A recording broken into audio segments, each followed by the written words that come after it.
25 avril 2026, le Mali a tremblé, mais n'est pas tombé, entre le spectre d'un scénario à la syrienne et la réalité d'une armée qui s'adapte, qui riposte, qui contre-attaque, qui frappe et gagne finalement. Nous allons décrypter ce dimanche 3 mai les rouages d'une menace qui change de visage, qui finance, qui arme, qui renseigne, qui entraîne, qui soutient les groupes terroristes et surtout comment garantir que cette coordination mafieuse reste un échec définitif. La parole à deux de nos meilleurs spécialistes du Sahel. À ma droite, maître Éric Emmanuel Sosa, il est avocat au barreau de Lomé. Maître, bonjour. Bonjour Gilles Dufault. Merci d'être avec nous ce dimanche. C'est un plaisir. Avec vous, l'homme qui ne bouge pas et qui n'a pas bougé non plus ce dimanche, son Excellence Soggoyou Kegewe. Bonjour Excellence. Bonjour Gilles et bonjour à nos téléspectateurs. Ils sont très nombreux à nous suivre en direct sur satellite, sur l'application, sur YouTube ou sur notre page Facebook. Merci de contribuer à la richesse de cette émission. Envoyez-nous vos contributions, commentez que vous soyez d'accord avec nous ou pas. Mali, Burkina, Niger, est-ce un échec du scénario à la syrienne qui se profilait à l'horizon? Plus 228 96 08 43 43. Numéro principal pour nous écrire via WhatsApp. Donc justement, pour démarrer, on va analyser ce miroir syrien. Maître Éric Emmanuel Sosa, en quoi le mode opératoire, à savoir l'encerclement des centres urbains, la guerre de mouvement, la communication virale, en quoi ce mode rappelle-t-il l'offensive d'Ayat Tahrir al-Sham en Syrie fin 2024? Non, uniquement, à mon avis, dans le déploiement de l'opération et dans son exécution. Sinon, en dehors de la similitude qu'on peut trouver dans le mode opératoire, il n'y a rien qui puisse permettre de relier ces deux contextes, parce que en Syrie et au Mali, nous avons deux contextes militaires différents, deux contextes politiques différents, deux mouvements, disons alignements de mouvements contre le gouvernement qui sont différents, et disons des logiques militaires qui étaient également différentes. Si le régime d'Assad est tombé, c'est parce que l'armée syrienne de l'époque a été profondément affaiblie, gangrénée par des guerres de clans et surtout par une corruption qui était tellement endémique qu'elle ne pouvait plus permettre d'avoir, disons, la garantie de la loyauté de l'armée elle-même. C'est la raison pour laquelle, par l'effet de la force militaire qu'elle a déployée, la coalition rebelle a pris le pouvoir aussi facilement. Ce qui n'est pas le cas au Mali. Au Mali, nous avons encore une armée qui est républicaine, qui est dévouée et qui a une coordination militaire dirigée par un gouvernement qui, malgré tout, même s'il a été affaibli à sa tête, a conservé le commandement militaire, ce qui n'a pas été le cas en Syrie. C'est la raison pour laquelle la similitude est difficile à établir. Maintenant, si on veut voir des mains étrangères et l'implication de sponsors étrangers dans l'opération, oui, absolument, mais ça ne permet pas de faire, à mon avis, de parallèle pertinent entre ce qui s'est passé en décembre 2024 en Syrie. Il y a peut-être une grande ressemblance qui saute au visage comme le nez. Ce sont des groupes terroristes qui ont tenté de renverser un régime que la communauté internationale désignait comme dictatorial, comme junte. Il n'y a pas de terroristes. Il n'y a jamais eu de terroristes. C'est des mercenaires de l'OTAN. C'est eux qui agissent partout. Parce qu'ils ont vu en Syrie que la Russie avait une base. La Russie avait des relations solides avec la Syrie de Bachar al-Assad. Et ils voulaient en finir avec ça. Comment peux-tu expliquer qu'un terroriste dont la tête avait été mise à prix à 10 millions de dollars soit soutenu par tous les services de renseignement occidentaux, les mêmes qui avaient mis sa tête à prix, soit soutenu donc par tous les services de renseignement occidentaux et qui déclare la guerre aux troupes régulières syriennes Et Bachar al-Assad, au fait, aurait pu se battre. Mais il s'est dit, ce n'est pas la peine de faire massacrer les populations pour rien. Ce n'est pas pour mon pouvoir que je vais faire massacrer les Syriens. Il est parti. Quand il est parti, le résultat, c'est quoi? Mais Israël est allé détruire toute la force militaire syrienne qui leur faisait peur. Parce que la Syrie était quand même armée. Ils sont allés anéantir toute l'aviation syrienne avec le barbu dont la tête était mise à prix, qui ne peut que bêler, mais, parce que bon, c'est eux qui l'ont amené au pouvoir. Ils ont détruit la marine syrienne. Le gars était là dans sa barbe en train de bêler. Et quand ils ont fini de détruire tout ça, ils s'en sont pris à l'armée syrienne sous prétexte qu'elle maltraite les Druzes, qui ne sont pas forcément musulmans. Donc, c'est des prétextes pour démembrer les pays. Pourquoi? Parce que la Syrie a du pétrole et ceux qui ont démantelé la Syrie, c'est les mêmes qui avaient démantelé la Libye. Ils sont en train de se servir gratuitement du pétrole syrien. Et le barbu, est-ce que tu entends même parler de lui?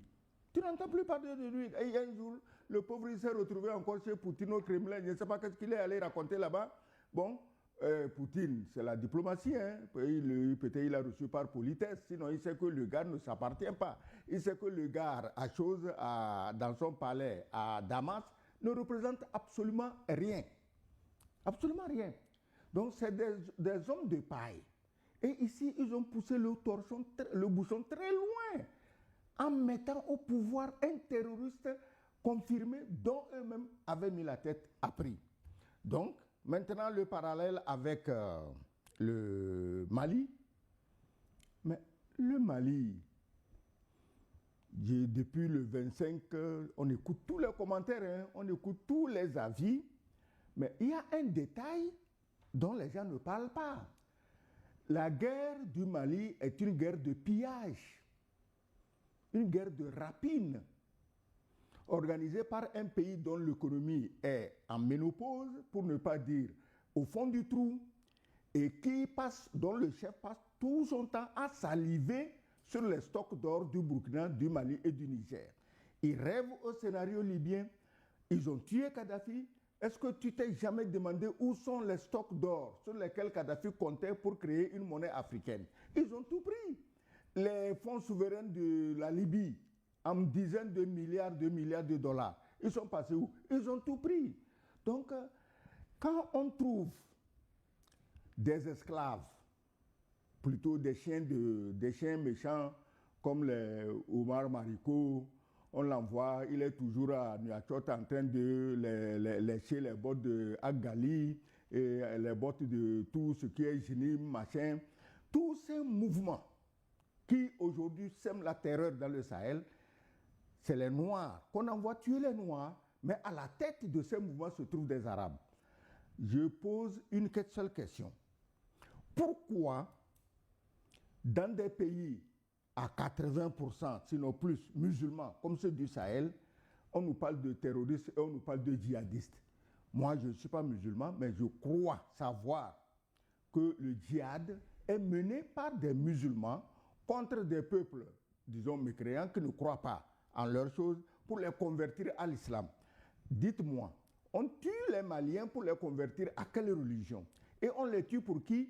Des gens qui se réclament de l'islam viennent tuer leurs frères musulmans maliens du Sahel pour des peuples, des dirigeants qui n'ont jamais été musulmans et qui, dans leur pays, passent tout leur temps à dénigrer, à vilipender, à humilier l'islam. Qu'est-ce que tu comprends dedans? Donc, il n'y a pas de terroristes. Il y a des armées mercenaires envoyées pour poser des actes de rapine, parce que depuis que ces pays du Sahel sont sortis des griffes maléfiques de celui qui les exploite depuis plus de 100 ans, lui-même son économie est tombée, il n'arrive plus à tenir, ils n'ont plus de budget, ils s'endettent à tout va, et il s'est dit, on va aller ramasser l'or des Maliens comme on avait ramassé l'or de Kadhafi. Alors, merci. Tsiranso Goyo Kegewe, si l'opération du 25 avait marché, le 25 avril, peut-être que Yada Agali ou Mamariko serait peut-être au pouvoir au Mali, entouré par les terroristes et les rebelles du FLA. Alors, pourquoi ça n'a pas fonctionné? Pourquoi le scénario de la chute qui a fonctionné contre Bachar al-Assad en Syrie n'a pas produit les mêmes effets à Bamako avec la chute du général d'armée Assimi Goïta. Vous avez commencé par égrener tantôt quelques arguments. Oui, c'est bien pour cela que je disais que la similitude, bon, on peut la trouver à pas forcer. Ça dépend du biais par lequel on analyse le sujet, parce que, en réalité, bon, c'est vrai, on n'a pas les mêmes défis géographiques au Mali comme on les avait en Syrie. Ça, c'est aussi un élément important. Mais je crois que dans cette affaire, il faut absolument revenir à l'historicité. Parce que c'est toujours un peu manichéen et, à mon avis, trop expéditif d'opposer systématiquement des terroristes à un pouvoir légitime ou un pouvoir contesté. Le problème de l'Azawad est un problème qui ne date pas des récentes situations politiques qu'on a connues. Je ne les remonte même pas à 2012. C'était depuis 1958, c'est-à-dire avant les indépendances, qu'il y avait toujours eu justement des velléités irrédentistes, et les mouvements de libération du peuple de l'Azawad existaient depuis longtemps. Ils étaient composites et ils réunissaient des Touaregs, des Peuls, des Songhai et des Arabes. Et ces gens-là voulaient être détachés du Mali et ils revendiquaient l'équivalent de à peu près les 2/3 du territoire malien. Cette histoire a été une épine dans les pieds du premier président Modibo Keïta, et je crois que ça a été à l'origine de l'échec de la fédération soudanaise qui était en embryon avec le Sénégal. Ça a été un des éléments qui a été à l'échec de ça. Il a été dit aussi que c'était une promesse de la France. Oui, non, c'est bien ce que je dis. C'est bien ce que je dis. Bon, mais si vous voulez, le problème, c'est que ça, ayant mal résolu cette crise politique qui concernait d'abord des Maliens qui avaient des revendications, bon, même si elles sont alimentées par, disons, une littérature impérialiste, ce qu'on peut contester tout à fait à part, il n'en demeure pas moins qu'il y a des Maliens qui, dans une veine politicienne, revendiquent une partie du territoire.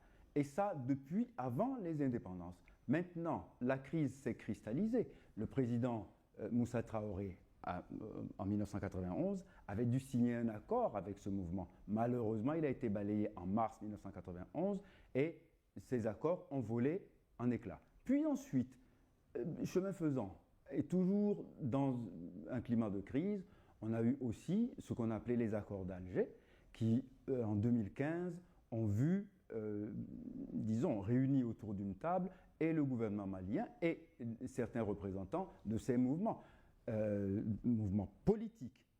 Je parle du FLA, qui est un mouvement politique, qui a trouvé à un moment donné une alliance stratégique avec le JNIM, qui a un autre agenda. Eux, ce sont des terroristes. Eux, ils veulent un califat au Mali et partout ailleurs où ils auront de l'influence et du pouvoir. Et vous l'avez dit tout à l'heure, qu'est-ce qu'on va aller convertir, à quoi va-t-on convertir un Malien qui est déjà musulman? Mais justement, à une forme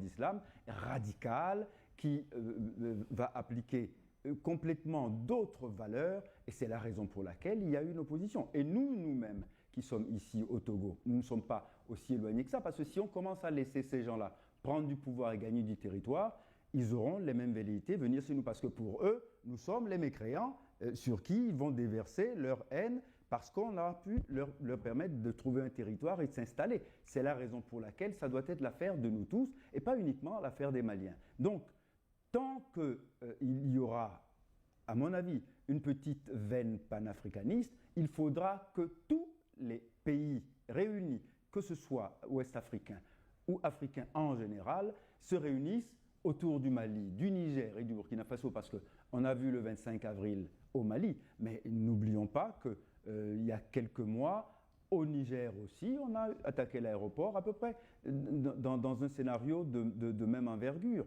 Et au Burkina Faso, les rumeurs de coup d'État et les coups d'État avortés sont légion et quasiment, suivent un chronogramme qui est quasi répétitif, ce qui fait que ça devient compulsif dans cette région. Il faut qu'on les aide. Je suis plus partisan d'une logique qui permette de prendre le problème à sa racine et non pas réagir au coup par coup parce qu'à un moment donné, il y a le feu, il faut sortir les pompiers. On a toujours fait ça et ça n'a pas marché. Il faut à un moment donné s'interroger sur les causes de ces crises et non pas uniquement voir ça sous le prisme d'un terrorisme qu'il faut combattre et ne proposer qu'une solution uniquement militaire. Voilà ce que je voulais dire. Alors, le Mali n'est pas tombé, comme en Syrie. Les femmes ont résisté. Oui, je voulais dire quelque chose. Oui.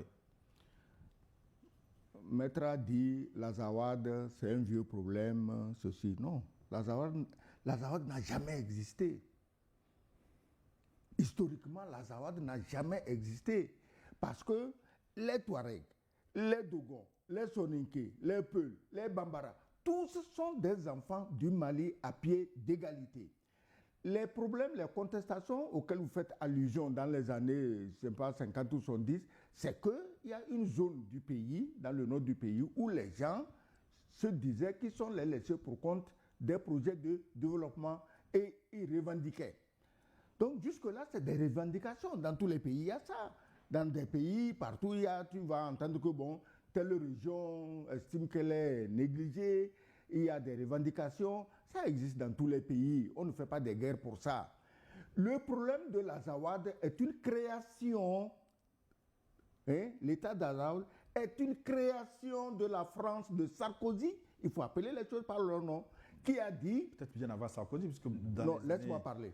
60, cette affaire de l'Azawad proposée par la France existait. Il y a l'affaire d'Azawad parce que oui. les Touaregs estimaient quelque part qu'ils sont les laissés pour compte. Non, moi je rectifie simplement parce qu'il y a des documents qui disent que la promesse de l'Azawad était une promesse coloniale. Non. Est-ce que tu peux me laisser parler? Oui, moi je donne une version. Tu me laisses donner ma version, après tu nous expliques ta promesse coloniale.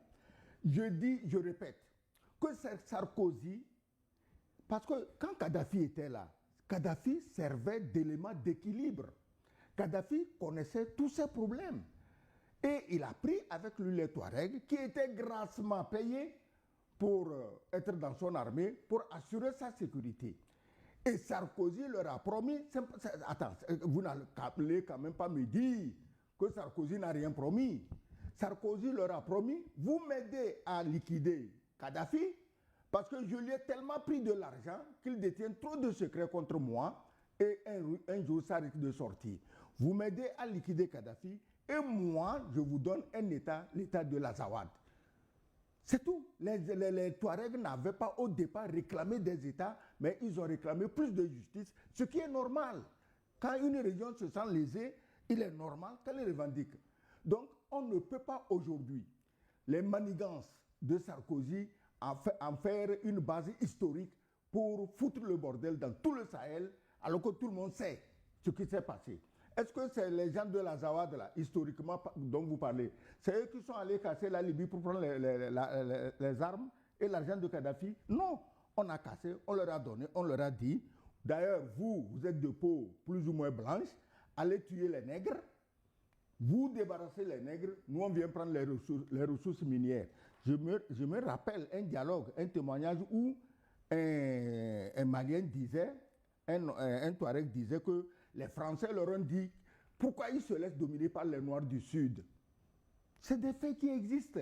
Donc vous n'allez pas dire l'histoire, mais si c'est l'histoire, on peut invoquer l'histoire et obtenir tout ce qu'on veut. Même chez nous ici, en invoquant l'histoire, on peut obtenir tous les résultats qu'on veut. Oui. Donc, le problème de l'Azawad est une création de Sarkozy. Et ceux qui ont succédé à Sarkozy n'ont pas changé de langage, ils ont plutôt empiré. Et aujourd'hui, quand la guerre a commencé, les Maliens, l'armée malienne a marché sur Kidal. C'est les Français qui leur ont dit, vous ne bougez pas. Et ils les ont empêchés d'aller à Kidal. Et Assimi Goïta était de ceux qui devaient entrer dans Kidal. Aujourd'hui, on veut nous dire que non, que c'est les Russes qui sont... Mais quand Assimi Goïta marchait sur Kidal, il n'y avait pas encore les Russes. Oui, bon, l'émission ne porte pas sur l'Azawad. Voilà. Mais ça porte sur l'Azawad parce que c'est de là que les problèmes viennent. Et je voudrais vous laisser fermer cette parenthèse en vous demandant, Maître Sosa, vous pensez qu'il faut une solution en profondeur, une solution globale Comment résoudre ce conflit selon vous? Absolument, il faut une solution globale. Parce que vous savez, toutes les guerres du monde se sont terminées d'abord sur un tas de cadavres et après dans des salles climatisées autour d'une table où le champagne a coulé. Mais malheureusement, ceux qui ont fait la guerre et qui ont donné leur vie ne sont pas ceux qui signent les accords de paix. C'est ça le problème. Donc à un moment donné, il faudrait penser à d'autres solutions pour régler le problème parce qu'il s'agit d'un souci entre Maliens et Maliens. C'est-à-dire que même les gens du JNIM, la plupart d'entre eux sont encore des Maliens. Donc si on prend le problème sous ce prisme-là, ça voudra dire qu'il faudrait à un moment donné arrêter le bain de sang et commencer à comprendre, du moins prêter oreille à ce que disent ces gens et quelles sont leurs revendications. Oui, je l'ai dit tout à l'heure. Si vous prenez ce conflit comme un conflit uniquement entre Maliens, est-ce que vous ne passez pas à côté? Parce que derrière l'Azawad, Kidal et autres, il y a des enjeux plus grands, des enjeux impérialistes où d'autres se servent du sous-sol malien pour se nourrir. Si on exclut ces différents acteurs, est-ce qu'on ne passe pas à côté du vrai problème? Gilles Bocco, les enjeux impérialistes n'ont pas toujours eu besoin de terroristes pour aligner leurs plans. Parfois, ils viennent dans nos populations, ils trouvent des alliés suffisamment zélés pour leur faciliter le travail et leur dérouler le tapis rouge. Donc on n'a pas besoin d'abord de passer par la case terroriste. S'il s'agit d'enjeux impérialistes uniquement... pas uniquement, justement. Si c'est sous ce angle-là qu'on veut lire le dossier, partout ailleurs, on a déjà eu l'Afrique livrée par ses propres fils à des puissances étrangères. Et là, ici, bon, écoutez, on va y venir tout à l'heure, mais vous avez vu, on a quitté les Français pour aller vers les Russes. Et puis finalement, on a vu ce qui s'est passé. On a vu que finalement, l'armée ou les éléments russes qui étaient censés assurer la sécurité avec nous à Kidal, quand je dis nous, je m'inclus volontiers parce que bon, là, on est en train de faire la guerre dans dans une salle climatisée, sur un plateau de télévision. Mais ceux qui étaient là ont pu comprendre que les forces en présence ne permettaient pas d'envisager le succès de l'armée malienne. Donc, les Russes ont préféré un repli. C'est un élément qu'il faut interroger parce que, est-ce que pour tout ça, pour tout l'argent qu'on leur donne, parce que ce n'est pas gratuit, il faut qu'on assiste, lorsque nous sommes attaqués, à une bérésina, à une débandade de l'armée russe. Non. De Africa Corps. Maître Sousa. Je sais que vous ne serez pas d'accord, hein, mais bon, enfin, j'ai lancé le débat. Ce n'est pas que je ne serai pas d'accord. Mon avis ne compte pas. Je ne suis rien dans cette affaire. Je m'en tiens aux faits. Oui. Quand vous dites qu'on a quitté la France pour aller chez les Russes, qui a quitté la France? Oui. Qui a quitté la France? Là-dessus, je vous rejoins. D'accord. Les personnes n'ont quitté, c'est la France qui a quitté. D'accord. Toujours avec arrogance, avec suffisance. Parce que la France estime, la France macronienne, je ne parle pas du peuple français, qu'on ne peut pas négocier avec des nègres. Alors on prend les demi-nègres et les Arabes pour aller massacrer les nègres. Vous me parlez de Kidal et du repli des choses, des Russes. Mais Maître Sousa, je sais que vous êtes un homme très cultivé, vous n'êtes pas militaire, mais vous connaissez ce qu'on appelle un repli stratégique. On ne veut pas jouer à Alamo. Alamo, c'était un fort au Texas assiégé en 1836 par l'armée du général Santana du Mexique. Ils étaient à peine 200 et en face d'eux, ils avaient des milliers de soldats mexicains. Ils auraient pu se retirer. Ils se sont battus jusqu'au dernier, dont le célèbre David Crockett. Ça, c'est la version Alamo. Mais je te donne maintenant la version Moscou.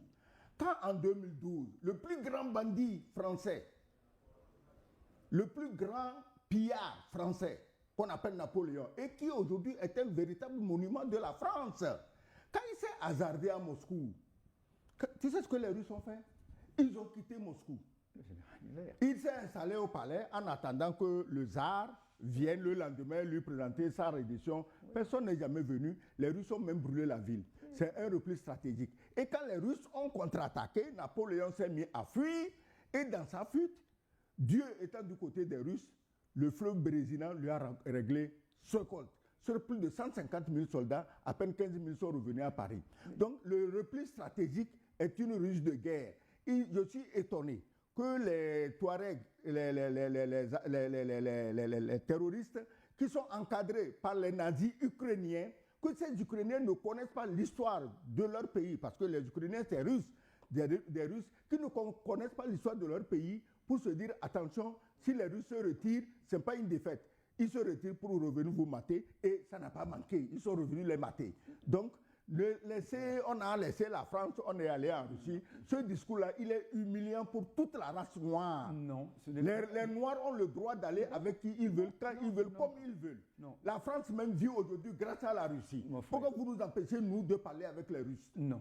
Personne n'a empêché de parler avec les Russes. Les faits sont là. Il ne faut pas tourner ça en ridicule. Il ne faut pas prendre ça comme une faute, comme un défaut, comme un délit. Pourquoi dès qu'on dit que les Russes ont mal fait quelque chose, vous devez vous en offusquer? Non, les Russes sont venus parce que quelqu'un était carent. S'il vous plaît. Quelqu'un était carent. C'est pourquoi les Russes sont venus. Est-ce que quelqu'un a cherché les Russes? Est-ce que vous permettez un autre point de vue? Mais le bien problème, sûr. non, mais le problème, et vous savez quoi? Vous avez cité tout à l'heure la bataille de Russie, mais j'aurais aimé que Assimi Goïta fût Kutuzov.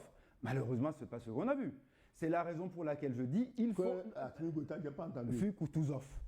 Le général Kutuzov. Kutuzov, oui. Non, c'est pas ce qu'on a vu. Donc, si vous voulez, je veux qu'on laisse les comparaisons à l'histoire et qu'on ne mélange pas les gens. C'est pas parce qu'il y a des Russes quelque part qu'ils ont tous la sagesse stratégique et la force de frappe de Kutuzov. Bref, qu'est-ce que les Russes ont fait de mauvais? Qu'est-ce que vous leur reprochez? Je ne dis pas qu'ils ont fait quelque chose de mauvais. Oui, qu'est-ce que vous leur reprochez dans cette affaire? Quand on dit qu'il y a eu une reprise stratégique, je veux bien que ce soit une reprise stratégique, mais ça voulait dire que l'appui militaire russe était aussi insuffisant. C'est bien ce dont il s'agit. Les Russes ne sont pas venus envahir le Mali. Ils n'avaient pas à déplacer toute l'armée russe au Mali. On les a appelés en force de coopération militaire. Oui. C'est bien ce que je dis. Ils ont été insuffisants. Il n'y avait pas d'autres coopérations militaires au Mali quand les terroristes ont occupé le pays. Mais cette fois-ci, ils ont été insuffisants.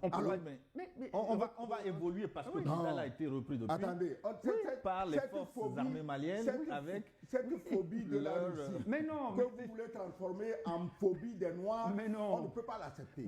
Parce que la haine du Russe devient aujourd'hui la haine du Noir. Et c'est pourquoi les Ukrainiens, les nazis ukrainiens sont venus joindre leurs forces à ce que vous connaissez pour détruire les Noirs. On ne peut pas accepter ça. Ce n'est pas à moi que vous parlerez de la haine des Russes. Je vous pose une question, mais tout ça. Est-ce que vous ne jouez pas l'avocat du diable quand vous accusez les Russes d'avoir abandonné Kidal aujourd'hui alors que les forces internationales, plus de 15 000 hommes sont restés au Mali, au nord, sans que ce territoire soit dans l'escarcelle de l'État malien? Jules, vous ne m'empêcherez pas de penser que lorsque, à un moment donné, on a choisi de changer d'alliance politico-militaire, de changer de camp, de changer de formule coopérative, et que, au moment où, justement, on est confronté à une agression, au moment où il faut faire preuve de force de feu, que la force d'appoint qu'on a déployée n'a pas été adéquate. Vous ne pouvez pas me dire que le Malien de la rue comprend cela. Nous sommes équipés d'éléments de langage et d'analyse pour nous permettre de comprendre pourquoi peut-être ça n'a pas marché, mais le Malien de la rue se demande pourquoi on va payer des Russes pour protéger la population malienne et que quand le moment vient justement de jouer les pompiers, ils n'ont pas été là. Est-ce qu'on a payé les Russes pour protéger les Maliens? Mais est-ce qu'ils sont là gratuitement? Maître Sosa, on a payé les Russes, c'est normal. Mais ceux qui prennent de force, ceux qui pillent le Mali de force, c'est eux que tu soutiens contre ceux qui se font payer? À quel moment on a dit qu'on soutenait? Vous les soutenez? Mais à quel moment? Les Russes sont venus comment au Mali? Ils sont venus comment? Comme il a rappelé, il y avait plus de 15 000 hommes des troupes internationales pour soi-disant protéger le Mali. On a donné le nord du Mali aux terroristes qui se disent Azawad. Les Touaregs sont des Maliens à part entière. Ils se sentent maliens. Aucun Touareg n'a jamais jeté son passeport malien. Donc il faut cesser de prendre le langage des médias terroristes de l'autre côté pour venir nous imposer ça ici. On ne peut pas accepter ça. L'ambassadeur, je sais en acceptant de venir débattre avec vous que je suis dans votre paroisse. Je suis le curé, non mais je suis le curé invité et à chaque fois vous vous adressez à vos ouailles et malheur à qui osera vous apporter un contredit. Cela posé. Parce que moi j'apprends beaucoup à travers les contradictions. Cela posé. J'apprends. Quand vous parlez, je vous écoute, j'apprends. C'est-à-dire qu'à chaque fois qu'on veut, on veut exprimer une nuance, une contradiction, vous renvoyez les gens aux médias, etc. Non, je ne suis pas de cette chapelle-là. Je viens volontiers accepter de participer à votre liturgie, mais pardonnez-moi, si je suis le musulman qui apparaît pendant un culte œcuméniste où la messe est dite en latin ou catholique, permettez que je puisse la dire dans un autre langage. C'est pour ça que oui, on est ici pour ça. Mais ne me renvoyez pas à des gens à qui je ne ressemble pas et avec qui je n'ai absolument aucune affinité. Mais vous avez leurs éléments de langage. Mais non. Ah, on a chassé les Français, on a amené les Russes, voilà, ça ne marche pas. On n'a pas chassé les Français. Personne au Sahel n'a chassé les Français. Mais on a déjà dépassé ça. Évoluons personne n'a chassé les Français. On va évoluer, Maître Sosa. Maintenant, Oui. je vous pose une question. Oui. Les forces arrivées au Mali le 25 avril, on a parlé de 10 ou de 12 000 hommes. Oui. C'est toute une armée d'un État, avec des matériels sophistiqués, des drones, des instructeurs étrangers. Comment des groupes non étatiques ont pu avoir autant de moyens pour venir envahir le Mali? Est-ce que ça ne pose pas forcément le problème? C'est la faute aux Russes. D'une base arrière, excellence. Je vais vous donner un carton jaune. C'est la faute aux Russes. Maître Sosa, S'ils ont tout ça là, est-ce c'est la que le faute aux vrai Russes. problème ne se situe pas à ce niveau? Où trouve-t-il les moyens? Bien, écoutez. Vous savez, avant de se demander comment mon ennemi fait pour être fort, je dois me demander comment je fais pour lui résister à chaque fois. Et souvent, parce que c'est à ça que doivent servir des services de renseignement bien montés et dont l'opérationnalité est efficace sur le terrain, c'est à ça que ça doit servir. Si 12 000 éléments viennent dans un mouvement coordonné, complexe, attaquer civil dans le pays, c'est qu'il y a un problème, il y a des failles dans notre système de renseignement d'abord, mais aussi dans notre système de riposte militaire. Parce que c'est ce que je disais tout à l'heure. On aurait pu organiser les choses autrement et dire que, bon, ça, je ne suis pas responsable des stratégies de défense, mais la façon dont ils ont procédé en allant du nord jusque vers Bamako au sud, ça veut dire que ces gens ont bénéficié ou de complicité au sein de l'armée. D'ailleurs, des purges ont commencé. On est en train de faire des enquêtes. Il y a le parquet est saisi et il y a actuellement des poursuites judiciaires qui sont en cours. Ils ont bénéficié de complicité au sein de l'armée malienne. Oui, mais et avant ils ont cette complicité, ces 12 000 hommes vivaient où? Attendez, Qui les justement, a aidés? Est-ce attendez. qu'on ne doit pas s'attaquer à ce problème fondamentalement? Attendez, oui, mais qui va s'en occuper? Si ce n'est pas d'abord les personnes qui sont placées au premier plan pour subir de plein fouet les attaques de ces gens qui sont l'ennemi posté le long de nos frontières. C'est de ça qu'il s'agit. Ils ont des sponsors, c'est indéniable. Les gens Qui sont ces sponsors? Mais écoutez, certains ont nommé... Non, c'est sûr que c'est non. les Russes, parce que tous les malheurs Non, du Sahel, c'est les Russes. il termine son C'est sûr argumentation, que c'est s'il les vous Russes plaît. qui les ont aussi Excellence. utilisés. Ne Écoutez, devenez pas caricatural, s'il vous plaît. Non, on n'est pas attendez, caricatural. Je n'ai pas... Je vais dire quelque chose. Non, je n'ai pas... Non, il finit et je vous donne la parole. s'il vous Mais plaît. non, écoutez, je dis, ils ont des sponsors étrangers, c'est de toute ça, évidence. c'est bon. Bon, maintenant, aller les nommer un à un sans avoir de preuves tangibles, c'est aussi des méthodes dont je pense, quand on a une parole publique responsable, on doit se méfier. Certains ont pointé du doigt l'Algérie pour des raisons de crise politique entre l'Algérie et le Mali, qui peuvent éventuellement être justificatifs d'un casus belli qui impliquerait l'Algérie. D'autres ont parlé de la France, d'autres ont impliqué la Côte d'Ivoire, etc. Je sais que ces gens-là, pardonnez-moi, ils ne se mettent pas à prier le soir et le matin et ils reçoivent des armes qui leur tombent du ciel. Quelqu'un le leur donne, quelqu'un appuie leur capacité stratégique et quelqu'un leur donne les moyens militaires pour aller faire ce qu'ils font. Si je les considère comme des terroristes ou des ennemis de nos libertés, quand je parle de nos libertés, ça va de Bamako jusqu'à Lomé. Ça va de Ouagadougou à Cotonou. Ça va de Niamey ou de Maradi à Abeokuta au Nigeria. Donc nous sommes tous, à mon avis, confrontés au même ennemi et nous devons réfléchir à comment le combattre. C'est la raison pour laquelle quand on me dit 12 000 parmi eux peuvent venir attaquer Bamako, mais qu'est-ce qui les empêcherait de venir à Lomé ou à Abidjan? Si les sponsors sont en dehors de Bamako, est-ce que le Mali doit aller les frapper là où ils sont en dehors de son territoire. Mais à condition qu'ils sachent où est leur base, et à ce moment-là, Si le Mali le sait, est-ce que le Mali doit aller les frapper là où mais ils si sont? le Mali le sait, à ce moment-là, mais écoutez, ça veut dire qu'il y a des instances au sein desquelles ces choses-là se débattent. Si vous connaissez, vous vous souvenez... Comme quelle instance? Non, attendez. Vous vous souvenez, on avait dit que le M23 était sponsorisé par le Rwanda. On a dénoncé cette posture du Rwanda devant toutes les instances africaines, mondiales, etc. Le Mali a fait des dénonciations au sein des Nations Unies Mais sans réponse jusqu'à Nous présent. sommes d'accord, mais ce n'est pas parce que les autres ne répondent pas que nous ne devons pas organiser notre riposte militaire. Est-ce que je peux parler moi Oui, aussi? bon, vous avez Ou la bien parole ça maintenant. devient tête à tête. Vous avez la parole maintenant. Il est si jaloux. Et il y a de quoi.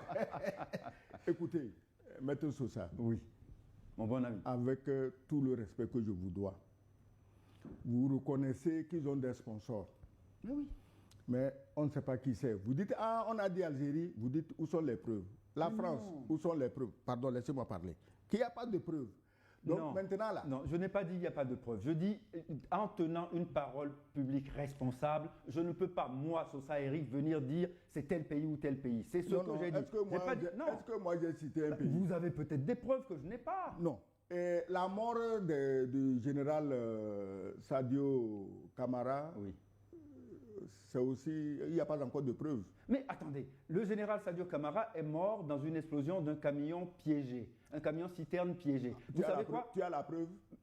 Bah, Parce qu'il ne faut parler que de ceux dont on a la preuve. mais Tu as la preuve? attendez, je crois que le porte-parole de l'armée malienne a ok. fait état de ce Excellent. fait. Oui, Écoutez ceci. finissez votre développement. Oui, oui, écoutez. Pour les questions, c'est moi qui les pose. Écoutez.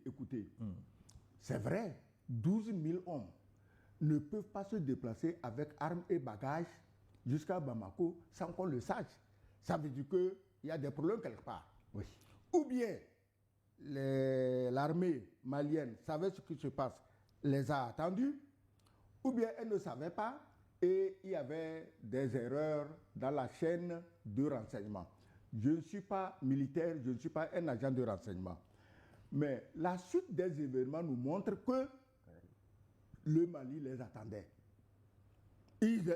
Parce que, M. Sosa, tu peux me dire quel pays dans la sous-région peut tenir une journée contre 12 000 terroristes lourdement armés, entraînés par les nazis les plus enragés d'Ukraine? Quel pays dans la sous-région? Tu peux me citer un pays qui peut tenir une demi-journée devant 12 000 hommes armés? Alors, on se demande, mais par quel miracle le Mali a pu tenir? Et il a tenu. Et non seulement il a tenu, aujourd'hui, c'est les terroristes qui sont en pleine débandade. C'est vrai, on fait un coup de feu là-bas, on fait un selfie, on envoie aux médias qui sont impatients là-bas de proclamer la victoire des terroristes. Tu imagines, Maître Sosa, vous me dites de ne pas vous assimiler à ces médias. Est-ce que vous trouvez normal que des terroristes envahissent un pays, tuent indistinctement, et que des médias d'un pays qui se dit démocratique et respectueux des droits de l'homme leur soient ouverts à 100% et les glorifient? Quand on a attaqué Charlie Hebdo, quand on a attaqué Bataclan, les chefs d'État africains, comme d'habitude, sont allés pleurnicher comme des veuves et pleurer. Mais aujourd'hui, on attaque un pays africain et les médias de ce pays où les chefs d'État sont allés pleurnicher soutiennent ceux qui ont attaqué. Est-ce que tu imagines quand on a attaqué Charlie Hebdo et comment tu l'appelles? Est-ce que tu imagines un média africain en train de glorifier les gens qui ont attaqué Charlie Hebdo? Qu'est-ce que vous appelez glorifier? Je ne sais pas. Non, Mais écoute, sur ces médias, mais non. les chefs terroristes ont la parole. Est-ce que tu as vu passer la parole à un responsable militaire ou civil malien? Non. Non. Mais si. Le Bataclan, le Charlie Hebdo. Est-ce qu'il y a eu un chef d'État, un pays africain ou même ailleurs, qui a donné la parole aux terroristes qui ont commis ces crimes pour les vanter? On leur demande d'expliquer, oui, nous on n'aime pas la France parce que la France aussi. Est-ce que quelqu'un a fait ça? Même l'inimitable Joseph Goebbels, le ministre de la propagande de Hitler, aurait eu honte de faire ce que ces médias font aujourd'hui pour justifier que les terroristes ont bien fait d'attaquer le Mali parce qu'il faut à tout prix anéantir ces Noirs et prendre leurs biens. Mais non. Bon, on ne va pas faire le procès des médias ici. Non, mais... On va clôturer cette première partie, mais tout ça, est-ce que finalement le Mali ou les pays de l'AES ne manquent pas de solidarité, d'abord de la part des frères africains, de la communauté internationale, parce que ce qui se joue là-bas, comme vous l'avez dit, si ça dérape, ben, ça va embraser tout le monde. Nous sommes d'accord, et c'est la raison pour laquelle j'ai été d'abord sidéré par le silence glacial qui a suivi les premières heures ou même les 2 premiers jours de l'événement de la part de nos frères de Ouagadougou et de Niamey. Bon, il ne s'agit pas de faire de communiqué, et je sais que ce sont des militaires, et en la matière, ce n'est pas sur les plateaux de télévision que les déclarations les plus pertinentes se font. Je n'ai pas compris qu'est-ce que vous appelez leur silence? Qu'est-ce qu'ils ont fait en réalité? Il n'y a pas eu. Il y a des forces de l'AES qui ont repris Kidal aujourd'hui. Non, est-ce qu'ils peuvent faire autre chose? Non, j'ai dit dans les premières heures. Vous ne pouvez pas savoir ce qu'ils ont fait. Mais c'est bien pour ça que je dis que ça ne se fait pas sur la place publique, et ce sont des militaires, ils doivent réfléchir à comment faire pour riposter, pour mener la riposte commune. Mais indépendamment de ça, si on considère que l'attaque du Mali du 25 avril n'est qu'une affaire du Mali ou des pays de l'AES, on se trompe, et c'est la raison pour laquelle je salue le président Diomaye Faye, qui a été le tout premier à réagir. C'était le premier chef d'État africain à avoir réagi à cet événement, et ses propos étaient tout à fait fermes. Il a condamné avec la vigueur la plus exemplaire ce qui se passait à ce moment-là au Mali, et j'aurais aimé que beaucoup lui fassent écho et proposent leur main forte au Mali, ce qui n'a pas été le cas. Oui. C'est à déplorer. Oui, maître Sosa, je me dis que ceux qui n'ont pas réagi, ils ont peut-être raison, puisqu'ils n'ont pas de preuves. Oh. Ils n'ont même pas la preuve qu'on a attaqué le Mali. Ah non, parce qu'à tout moment, on demande les preuves. Mais non. Ils n'ont pas la preuve que 12 000 hommes ont attaqué le Mali, c'est pourquoi ils n'ont pas réagi. Je les comprends aussi. Ne devenez pas de mauvaise foi. Non, ce n'est pas une question de mauvaise foi. Parce que si chacun, comme toi, se pose des questions sur les preuves, mais ils ne vont pas réagir, ils n'ont pas de preuves. Attends. Ils n'ont pas de preuves. Nos pays, tous les pays de votre machin de CEDEAO, ils n'ont pas de preuves. Donc, ce n'est pas mon machin. Je suis citoyen togolais, membre de la CEDEAO. Ce n'est pas mon machin. Donc, je vais vous dire ceci. Non, on ne fait pas des guerres sur des plateaux de télévision. Vous savez, et ce qui se passe sur le front est totalement différent de ce que nous faisons ici. Mon ami, la guerre moderne se fait d'abord sur les plateaux de télévision, sur les médias. Mais alors, vous êtes passé général. C'est là-bas que la guerre commence. Vous êtes passé général, permettez que pour l'instant, je ne sois qu'un pauvre capitaine. Que je ne sois qu'un pauvre capitaine. À vos ordres, allez-y. Non. Écoutez, Maître Sosa. Oui. Je dis qu'il n'y a aucun pays de la sous-région qui peut tenir contre 12 000 hommes. Mais nous sommes d'accord et nous saluons la résilience de l'intrépide armée malienne. Mais quand tu écoutes les communications des médias terroristes, on veut nous prouver que les Russes n'ont servi à rien. La preuve, laisse-moi parler. On veut nous dire même que l'AES, là, leur armée commune, là, on ne les a pas vus, ils n'ont rien fait. Mais l'armée de l'AES, est-ce que vous connaissez leur stratégie de réaction en cas d'attaque d'un autre pays? Non. Personne ne connaît. Qu'est-ce qu'ils ont? Ils se sont entendus, c'est des militaires. Vous croyez que, dès qu'on a dit que Bamako a attaqué, ils vont se précipiter, alors qu'il n'est pas exclu que d'autres troupes soient préparées pour attaquer les autres pays de l'AES. Mais c'est des militaires, ils sont intelligents. Ce n'est pas autour des verres de champagne comme Marico que ces gens-là parlent, non. C'est des gens qui sont sur le terrain, qui connaissent la réalité. Le petit noir, Omar Marico, qui rêve de devenir arabe, qui rêve de devenir blanc, il est toujours en train de lécher les bottes de Yad Agali à Nouakchott. Mais ça, il ne s'agit pas de ces gens-là. Et si nous avons affaire à des militaires et même des citoyens maliens dignes, respectables et respectés, qui sont ce qu'ils sont et qui ne veulent pas devenir blancs ni arabes. Donc, on ne peut pas, on peut pas mener des insinuations pour nous dire les Russes n'ont rien fait, donc ça ne sert à rien. Attends, ça ne sert à rien. Et après, on veut nous prouver que les pays de l'AES n'ont rien fait. Ils ont fait le maximum et nous attendons le résultat. Ils ont fait le maximum. 12 000 hommes entraînés par des nazis ukrainiens. Les nazis, ce ne sont pas des enfants de cœur. Mais le Mali a tenu. Donc, les autres qui rient, qui ricanent, qui soutiennent, qui félicitent les terroristes. Il y a même un qui est arrivé dans une des capitales de la côte où il professe et on lui donne tous les micros, il défend la cause terroriste. J'ai dit, mais moi, si j'étais un responsable politique dans ces pays-là, vu ce qui s'est passé au Mali, vu la méthode utilisée pour assassiner le général, mais je ferais attention parce que c'est des choses qui peuvent être répliquées ailleurs. Donc faisons attention. Même si on n'est pas d'accord avec les gens, qu'on reconnaisse qu'il y a des choses qui ont été faites de la manière dont il ne fallait pas les faire. En tout cas, au chapitre des soutiens, est-ce que nous sommes d'accord? Il y a un pays, la Côte d'Ivoire, qui se dit prête à soutenir, à aider l'AES, mais dans le cadre de la CEDEAO, est-ce que c'est possible? Est-ce que ça peut être efficace? C'est d'autres questions, nous allons les aborder. Oui, l'accord de qui soutient le pendu, on connaît. Donc, continue. On va aborder ces questions dans la seconde partie de l'Union Forum. L'accord de qui veut soutenir le pendu. De même que les contributions des téléspectateurs. Le mariage de la carpe et du lapin. On se retrouve dans 10 minutes pour la suite de l'Union Forum.